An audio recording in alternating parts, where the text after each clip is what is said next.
Okutuusa olunaku olwaleero bannayuganda bakyali mu kwewuunaganya ku kiki ekituufu ekyaliwo mu kuziikibwa kw'omubaka Muhammad Ssegirinya e Masaka ku Ssande ewedde.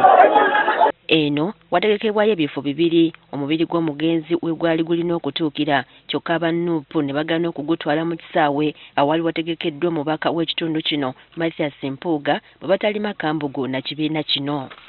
Abantu bangi baavuddeyo nga beewuunaganya kwani omutuufu mu mbeera eno nga buli ludda lweyogerera ebisongovu. Okwetema amaganzi abamu ne mwagala Ssegirinya Muhammad ku mulambo gwe mufuuke abamwagala.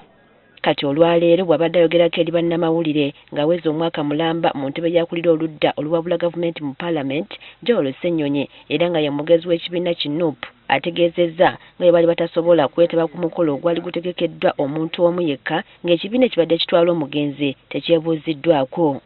Paalamenti ng'emusiibula mu kitiibwa kye waliwo ebintu byalikoze, ebintu eby'ekisajja kikulu eby'amagezi mu kulaba okwange. Baagenda ne bateekawo komiti ya muntu omu, one man committee, okuluutu ekintu bwe kityo. Nze abadde amukulembera mu paalamenti nga sibimanyiko na bigenda mu maaso oba kakiiko oba ki. Lwaki oba nange tunnyaniriza ne tuteesa ku nsonga kuba nze mbadde mukulembera mu paalamenti. Ekibiina kye kyabaddemu nga NUP kyabadde ayagala ennyo era yalama n'okulamba bamisajja batu ng'amanyi anaatera okugenda. Njagala bikolewo ebiti ekibiina kyange bwe kiti mukulembeze wange ebintu byonna. Lwaki tewayitayo kale ku mukulembeze omu okuva ku kitebe kya NUP abeere kakiiko family.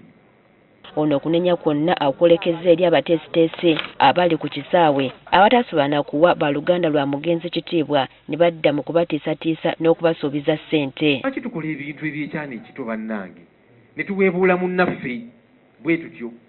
Era ekyo butulaba abantu bagamba nedda kino tujja kikkiriza. Embeera eyo teyalibaddewo singa ffenna nga ba stakeholders twabeera ku mmeeza. Ssegirinya tumuweeyo ekitiibwa ekimusiibula obulungi. Ssenyonyi avumiridde ebikolwa byonna ebyakolebwa wabula n'asigala ng'anenya gavumenti okuvvoola ekitiibwa kya Ssegirinya mu bulamu ne mu kufa kwe.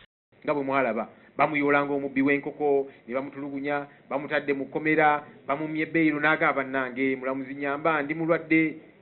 Government doctors ne basayininga ebipapulo omuntu ono mumute afuna obujjanjabi mulamuzi n'agaana okumuwa bbeeyiro. Olwamuwa bbeeyiro yali afuluma Kigo prison ne baddamu ne bamuyoola. Bamutyoboola mu bulamu bwe ne mukufa ne basalawo bamutyoboole. Agamba nti yeewuunya abantu abalowooza nti bo bagezi nnyo okudda ku balala ne boolesa obutamanya bwabwe mu nsonga entono nga zino. See people who say they have so much wisdom that supersedes the wisdom of other people. I have seen some people who have said there are some politicians who need so many years to get to the wisdom I have. Okay, you show the public that you are wise. Because any smart politician, really, any smart politician, you apply that wisdom. So I think that's the problem that happened from the word go.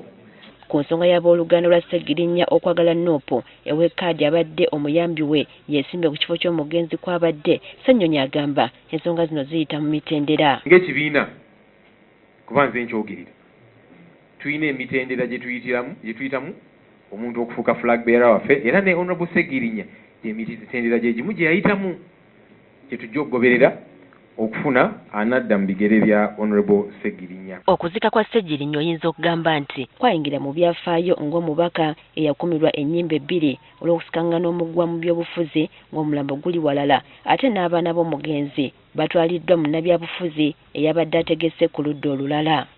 Priska Namulema, Agafeeyo ku Spark TV.